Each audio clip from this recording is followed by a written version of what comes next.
Esse momento que nós vamos comentar se trata da visita de Jung, de uma viagem que ele fez até os índios pueblos, até o Novo México, para que pudesse entrar em contato com uma cultura diferente da dele.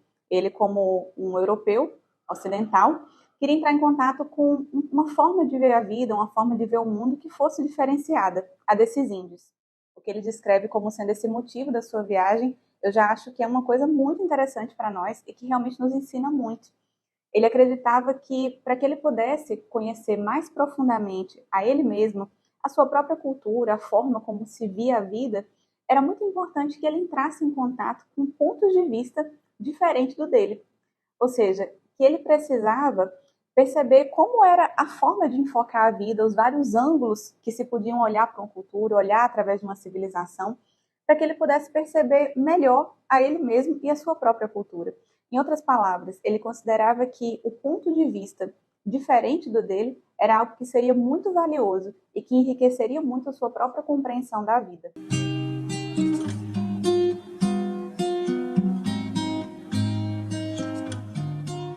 Porque nós temos uma tendência muito forte a rejeitar os pontos de vista dos outros que diferem do nosso. E começamos a procurar pessoas, convivências que são muito parecidas com a gente na nossa forma de pensar. Isso, de certa forma, vai nos empobrecendo, vai nos deixando cada vez mais limitados a uma única forma de ver a vida, a um único ponto de vista para ter contato com tudo. Os ângulos são os mesmos, os enfoques para as situações são os mesmos. Então, nós não ampliamos todas as nossas possibilidades de enxergar uma situação, a vida, um acontecimento, as pessoas. A vida ela vai ficando restrita, ela não vai ficando ampla. Essa amplitude para a vida era justamente o que estava buscando Jung. E no nosso caso, eu diria que nós também precisamos fazer o mesmo. Muitas vezes não precisamos pegar um avião e viajar para um outro país, mas quantos pontos de vista que são tão diferentes dos nossos e estão muitas vezes na nossa própria casa, no nosso próprio ambiente de trabalho também, e nós rejeitamos simplesmente porque são diferentes. Eu, quando enfoco uma experiência, estou cheio dos meus preconceitos, mesmo que eu não queira, tenho as minhas próprias crenças, tenho as minhas limitações, tenho os meus desejos, tenho os meus medos, tenho os meus anseios, e tudo isso me faz ver a vida de uma realidade de uma forma. Se eu não entro em contato com o ponto de vista do outro, eu nunca amplio isso. Então, se nós queremos também, assim como Jung está demonstrando aqui para nós, conhecer um pouco mais sobre nós mesmos, amamos a verdade, queremos de fato entender sobre nós mesmos, nós podemos também fazer essa viagem, essa grande viagem até o universo da outra pessoa e assim nos tornarmos muito mais profundos. Quando ele fala sobre isso, no início, sobre esse motivo da sua viagem, no início dessa descrição, ele comenta que tudo o que me irrita nos outros pode ajudar-me no conhecimento de mim mesmo. Então vejam só como a consciência se torna rica dessa forma. Até mesmo quando as pessoas estão me irritando, elas estão também me ensinando sobre mim mesmo. Sempre que alguém me irrita, significa está me tirando do centro, significa que aquela pessoa, aquele acontecimento tem um poder sobre mim. Isso me ensina muito sobre mim. Por que dou um poder para os demais? Por que dou um poder para esse acontecimento de determinar a mim mesmo?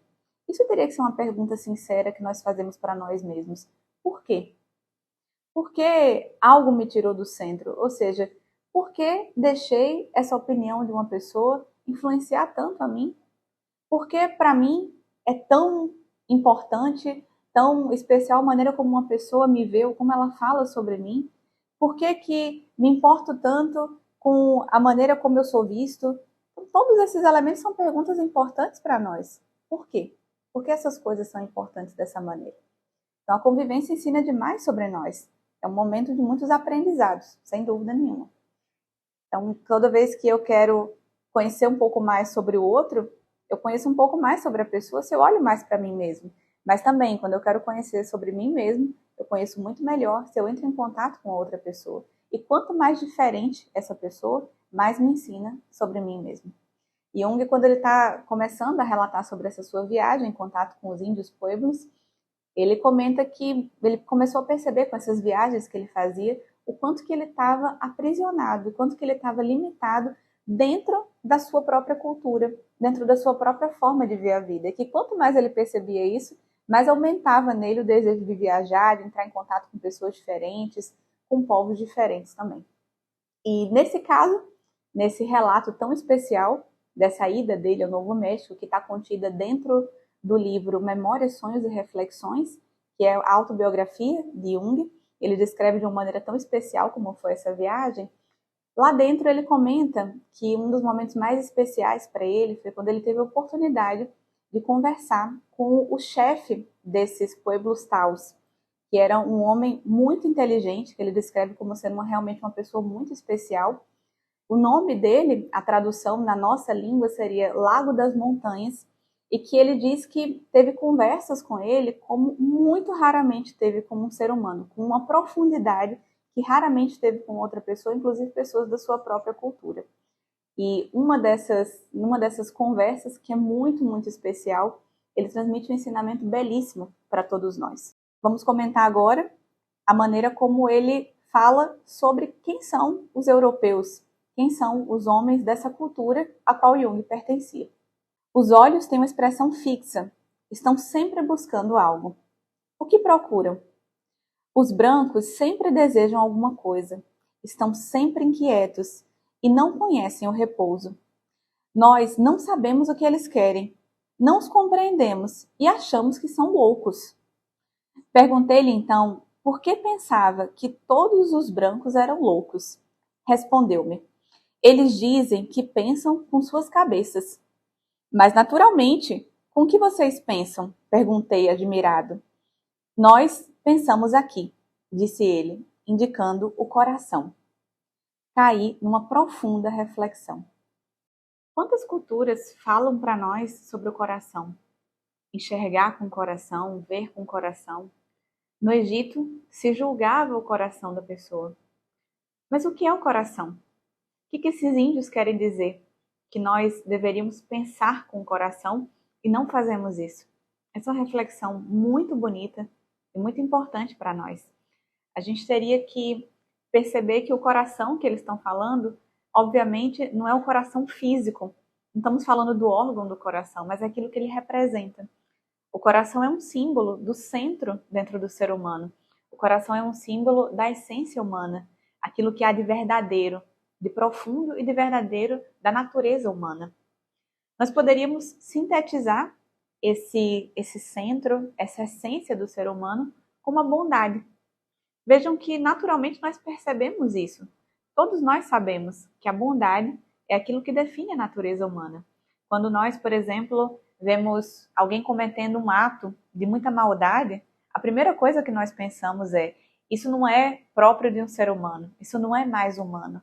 Naturalmente, nós associamos o ser humano, a humanidade, com a bondade.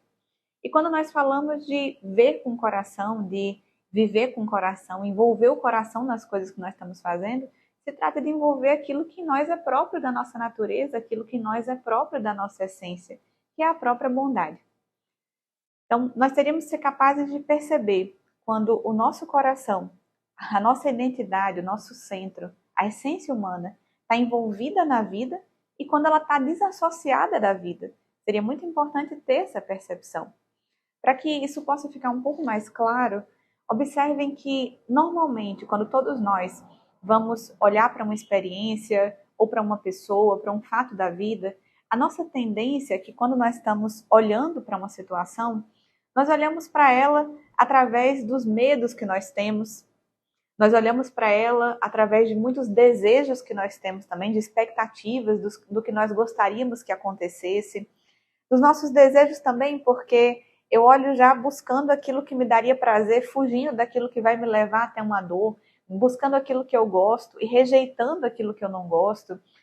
Quando nós vamos também olhar para uma pessoa, também estamos sujeitos a uma série de preconceitos dentro da nossa visão, estamos sujeitos às nossas próprias crenças também, rejeitamos aquilo que, como conversamos já hoje, aquilo que não parece com a gente, buscamos aquilo que também é mais parecido.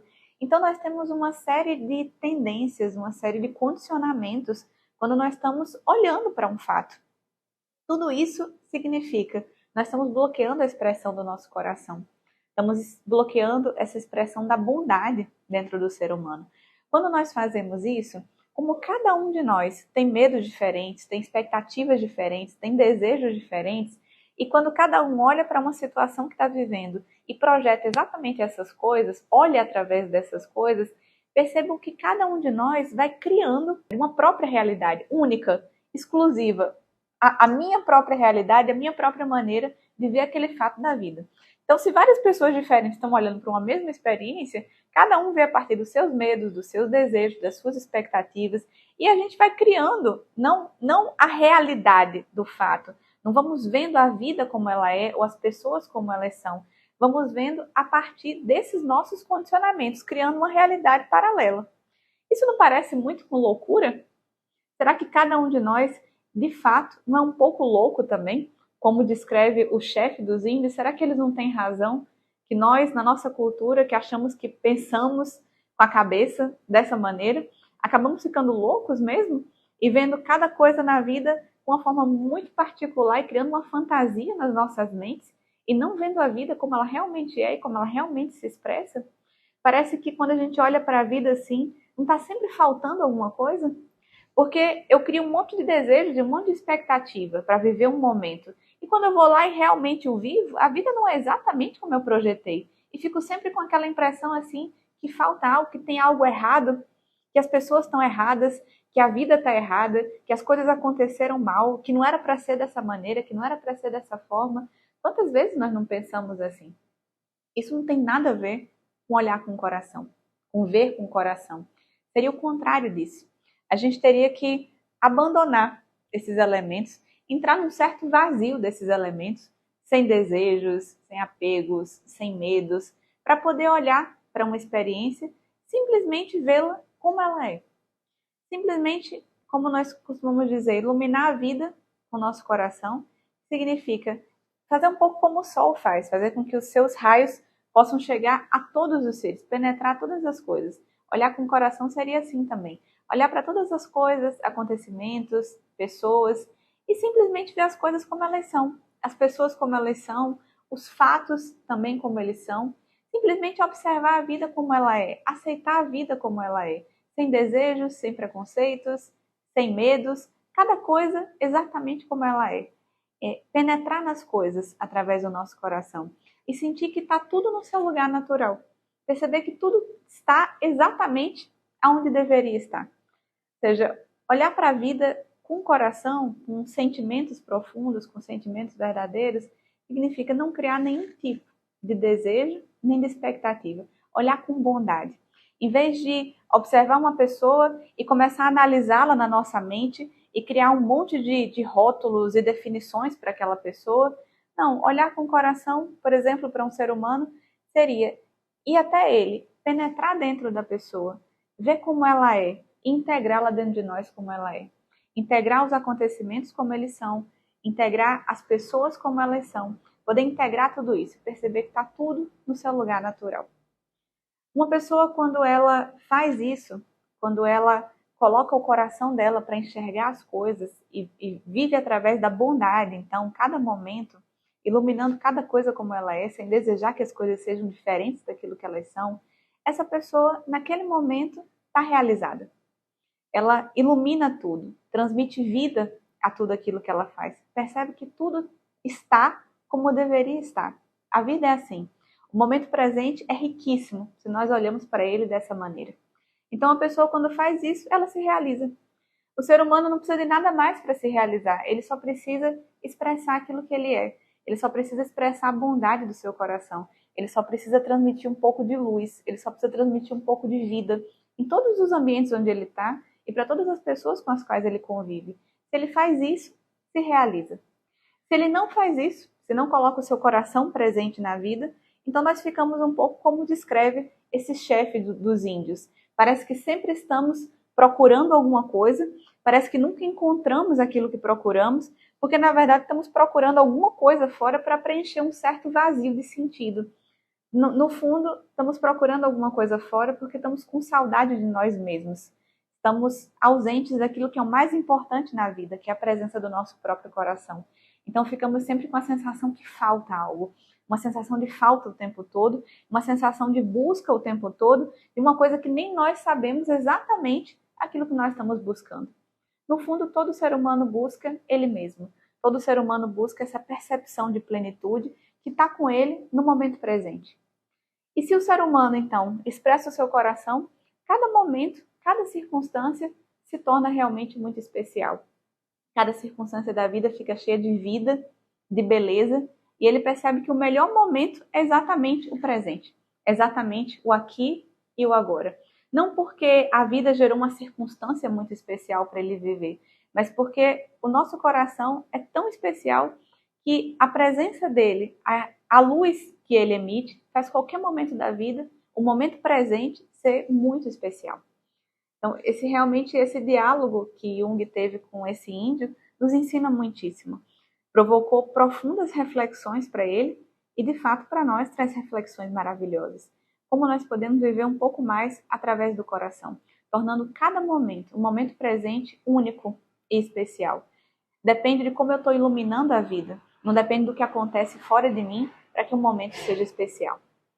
Caminhando um pouco mais, ele comenta que uma coisa que o impressionou muito e chamou muita atenção também foi sobre a maneira como eles preservavam os ritos religiosos deles, as cerimônias desses povos. Ou seja, eram pontos delicados de perguntar, eram pontos que ele não conseguia conversar muito bem com os índios, porque eram considerados elementos tão belos, tão profundos, tão sagrados, que eles não queriam de forma nenhuma falar sobre isso, falar sobre os seus ritos, sobre as suas crenças, sobre a sua religião, porque era como se falar sobre isso fosse profanar essas experiências. Falar sobre isso para seres humanos que não iam compreender a profundidade do que eles tinham, vai criando uma profanação naquilo que para eles era tão especial e tão importante. Então, que qualquer pergunta que se fazia sobre isso, eles desviavam o assunto ou ficavam em silêncio e não respondiam, ou eram evasivos, e que o próprio Jung foi sentindo desconfortável, que ele não podia perguntar sobre isso. Tinham temas que não podiam ser conversados, não podiam ser perguntados. E isso também fez ele ter algumas reflexões. Como tem coisas que parece que, se são profanadas, se perde a essência. Ele teve essa percepção de que se os mistérios que envolvem esses índios, esses grandes mistérios para eles, esses ritos que eles faziam no alto da montanha, que eram misteriosos, se eles mantivessem isso com eles, o seu povo seria preservado. Essa essência para eles, dos seus ritos, preservaria a sua própria cultura. E isso também nos ensina individualmente, porque todos nós temos algumas experiências também de vida que são muito bonitas e que são muito profundas, que são mais profundas, pelo menos, do que essa forma mais comum das coisas como a gente vive, as nossas experiências mais comuns do dia a dia. E que, de certa forma, se nós temos uma experiência bonita, assim também, interiormente, e saímos por aí falando dessa experiência com todas as pessoas, a gente também está profanando essa experiência. Vai tornar ela vulgar, vazia, porque vamos estar comentando sobre uma coisa que parece que não é para a linguagem, parece que não é para ser falada, comunicada dessa maneira, principalmente se falamos para pessoas que não vão compreendê-la muito bem. E que também essas nossas experiências íntimas, se nós queremos valorizá-las mais, é melhor que não se comente muito, ou pelo menos que se comente com pessoas que têm experiências parecidas e que vão poder nos ajudar e que vão poder valorizá-las também. Esse também é um ponto muito interessante.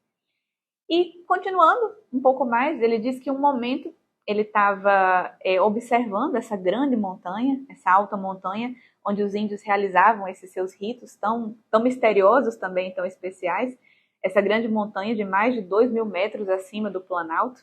E quando ele fazia isso, essa observação e essa reflexão, um índio já bastante idoso, atrás dele, se aproximou, falou para ele algumas palavras assim um pouco enigmáticas. Ele disse que ele se aproximou e disse: "Você não julga que toda a vida provém da montanha?" E ele ouviu isso, não entendeu muito bem. Toda a vida provém da montanha. Ele disse que não entendeu muito bem, no momento concordou com o índio, falou sim, é verdade, toda a vida provém da montanha. E ficou pensando um pouco o que ele queria dizer com isso.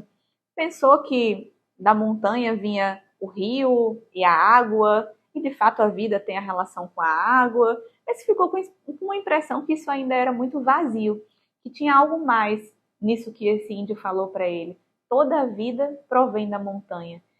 Sentiu que tinha algo mais do que isso, mas o diálogo entre eles foi interrompido e ele não pôde esclarecer. Depois, conversando um pouco com aquele chefe dessa tribo, né, o Lago das Montanhas, ele consegue entender um pouco mais, esclarecer um pouco mais o que esse índio quis dizer para ele.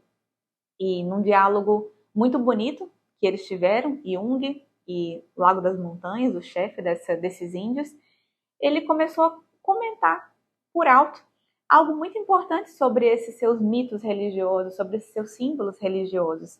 E essa foi uma coisa também que provocou uma reflexão profunda em Jung. Ele comentava ao índio que não entendia por que os homens brancos eram contrários à sua religião e por que não queriam que eles praticassem a sua religião, por que não deixavam eles em paz? Porque, afinal de contas, eles, os seus ritos religiosos, faziam um bem enorme para o mundo todo. Eram fundamentais, não eram só por eles, era por todo o mundo, inclusive pelos próprios americanos, e que não entendia por que eles não viam o valor disso e não podiam deixá-los praticar, então, os seus ritos tão especiais e tão importantes para todos. E Jung percebeu que aí, nesse momento, tinha algo muito interessante. E ele começou a perguntar um pouco mais. Percebeu que tinha uma coisa muito interessante e que ele estava começando a entender um pouco, então, no que residia essa serenidade, essa dignidade que esses índios transmitiam. Que força era essa dos seus mitos? Por que eram tão dignos, tão estáveis, tão fortes, tão serenos diante da vida? Tinha algo aí muito especial. Então ele começou a perguntar um pouco mais. Senti que havíamos chegado a um ponto muito delicado no tocante aos mistérios do clã. É preciso lembrar que somos um povo, disse, que permanece no teto do mundo. Somos os filhos do nosso Pai, o Sol, e graças à nossa religião, ajudamos diariamente nosso Pai a atravessar o céu. Agimos assim, não só por nós mesmos, mas pelo mundo inteiro. Se cessássemos nossas práticas religiosas, em 10 anos o sol não se ergueria mais. Haveria uma noite eterna. Vejam que beleza tem os mitos desse povo. Através dos seus ritos, das suas cerimônias, ou seja, do contato que eles estabelecem com o eterno, com seu coração, eles garantem que o mundo não seja destruído. Eles fazem parte do plano do sol, do plano de Deus, e garantem que vão se comprometer a trabalhar pela luz, se comprometem a trabalhar pelo sol, a tornar o mundo cada vez mais iluminado. Não é grandioso viver dessa forma? Não dá um aspecto de dignidade a um povo? Será que essas coisas que eles acreditam são mentira mesmo? Será que é uma infantilidade de um povo? Ou será que o ser humano não tem mesmo essa missão de trabalhar pelo sol, de trabalhar pela luz, de despertar o sol que está dentro do seu próprio coração e fazer com que essa luz e esse calor chegue cada vez mais ao mundo, garantir que o mundo que nós vivemos não caia nas trevas, não caia na obscuridade? Será que o ser humano não tem exatamente essa missão na vida e essa missão na natureza? E será que quando ele faz isso, quando ele desperta esse sol dentro do seu próprio coração, ele não está também, como o hino descreve, ajudando todo mundo? E aquilo não é só por ele mesmo, mas é um benefício que ele faz por toda a humanidade? Então, será que o ser humano de fato não faz parte desse plano de Deus, desse plano da natureza, desse plano do sol, e fazer com que de fato o mundo não se degenere? E fazer com que de fato nós possamos viver um pouco mais de sentimento, um pouco mais de bondade, um pouco mais de compreensão entre os seres humanos? Então, será que tudo isso que esses índios estão comentando, de fato, não transmite uma vida com um pouco mais de dignidade, não falam muito mais sobre realidades do que qualquer outra coisa que nós já tenhamos ouvido falar? O que cabe ao ser humano? O que cabe nesse grande mistério da vida? E que, de certa forma, isso que eles estão comentando, ligam ele com toda a natureza e dão um propósito muito mais profundo e deixam a vida cheia de significado. E dão um significado para pequenas coisas do nosso cotidiano, até grandes experiências que nós vivemos, mas toda a vida, todos os momentos dela ganham um significado muito especial. Eu quero trabalhar pela luz, trabalhar pelo sol, em qualquer momento que eu esteja, em qualquer momento da vida. E Jung, ele reflete profundamente sobre isso, é algo que o toca muito. E ele faz algumas reflexões que nós vamos comentar agora. Compreendi, então, sobre o que repousava a dignidade, a certeza serena do indivíduo isolado. Era um filho do sol, Sua vida tinha um sentido cosmológico. Não assistia ele a seu pai, que conserva toda a vida em seu nascente e poente cotidianos? Se compararmos a isso nossa autojustificação ou o sentido que a razão empresta à nossa vida, não podemos deixar de ficar impressionados com a nossa miséria. Precisamos sorrir, ainda que seja de puro ciúme, da ingenuidade dos índios e nos vangloriarmos da nossa inteligência, a fim de não descobrirmos o quanto nos empobrecemos e nos degeneramos. Ou seja, precisamos estar sempre desejando algo, buscando algo para tentar justificar nossa própria vida. E a gente não olha para esses índios e como eles viam a sua própria existência, e a gente não sente, como diz Jung, um pouquinho de inveja de perceber como a vida deles era profundamente cheia de significado em cada momento, como parece que a gente está sempre tentando encontrar um significado que parece que ainda não encontrou. Nós podemos aprender muito com esse povo, muito com a sua maneira de ver a vida. Nós podemos, inclusive, traduzir e transmitir para nós essa mesma essência da experiência deles. Se cada um de nós nos esforçamos para, assim como eles, tentar fazer com que o sol nunca deixe de nascer, nós nos esforçamos para fazer com que esse sol dentro de nós esteja sempre presente, que esse sol também esteja sempre vivo, sempre iluminando, então nós podemos fazer realmente de cada experiência muito profunda e muito especial. O que determina se uma experiência vai ser profunda e especial não é uma coisa que está acontecendo fora de mim, é um próprio estado de consciência meu. Aquilo que dá vida às coisas é um estado dentro, não é um estado fora. Então, se nós nos esforçamos para isso, podemos realmente viver equivalente a esse significado tão profundo que esses povos davam.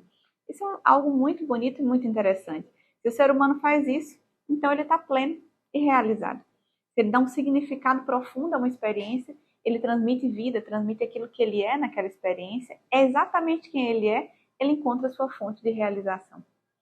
É interessante porque diz um certo conto indiano, um antigo conto indiano, que realmente os deuses, quando criaram os seres humanos e as condições de vida de cada ser humano, deram para cada um características muito desiguais, dons desiguais. Uns deu mais possibilidades, a outros menos. Realmente a distribuição foi desigual, mas que deram a todos os seres humanos a mesma capacidade de felicidade, a mesma capacidade de realização.